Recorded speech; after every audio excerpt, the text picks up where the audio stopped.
स्नेहल तर असलं गाणं गात होती आगा ग पूर्ण बस हादरलीच बघा. आणि असली जर झोप आली नाही पण चांगलं गात होती बरं का, खरं म्हणतोय मी मनापासून. तर काय आपले मास्टर मस्त ताल करत होते बघा. आणि आम्ही समजे एवढं वरडत होता आगा ग नुसता धिंगाणंच केलं बघा रात्रभर. मग काय एक तास झोपलो बघा. असले जर वैताग आले रात्रभर, असले जर धिंगाणं केलंय तुम्ही तर बघितलंच. लाईक करा, फॉलो करा.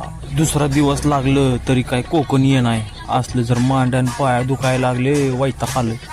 मग काय इकडे आपले रामभाऊ आणि परवीन सर मस्त झोपलेले होते बघा. आकाश भाई, धीरज भाई झोपलेले होते. त्यावर म्हणलं समध्यांची व्हिडिओ काढून घेऊ लवकर चला. जग्गूबाई रात्रभर गाणे गाऊन गाऊन असला वैतागला, सुजलाच बघा, झोपला. आमचे समध्यांचं लक्ष ठेवतात आणि स्वतः झोपलेत बघा, आतापर्यंत उठले नाही.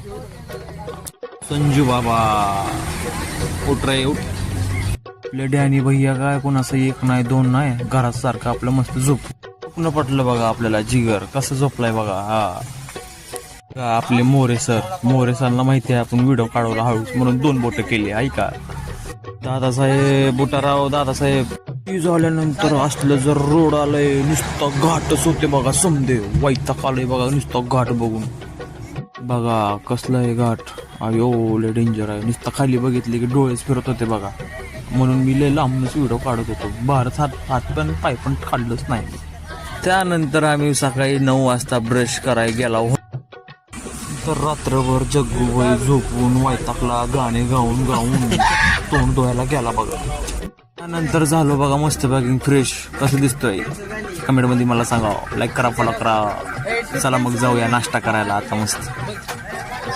मस्त मध्ये आलो बघा चहा प्यायला. चहा प्यायला आलो तर काय 50 रुपयाला येतात चहा. अगो मग तर फायनली आम्ही आलो गायस. आम्ही इथनं घेतले 150-150ला शर्ट चड्ड. तर आम्ही केलेलं होतं हॉल. कसला हॉल, नुसता पंखे बिंके. मग मस्त मध्ये झालो बघा आम्ही तयार. मस्त कसे दिसायला लागलो सुपरमॅन. ते बोल्या म्हणला चला सेल्फी काढू जायची अगोदर. मग मी म्हणलं आपल्या ब्लॉग चालू आहे, ब्लॉग मध्ये बघा इकडं समजेजण या इकडं. हाय गाय चला लवकर जाऊ. तर फायनली बघा आम्ही आलो बीचवर. मस्त पैकी आंघोळ बिंघोळ केली, व्हिडिओ काढले, फोटो बिटो काढले आणि निघालो बघा आता. मग तिथनं गेलो महाराजांचे दर्शन करायला, कारण तिकडं आपलं किल्ल्याचं काम चालू होता. म्हणलं जाता जाता बघून तरी जावं. तर मी चाललोय, तुम्हाला पण दर्शन देतो चला.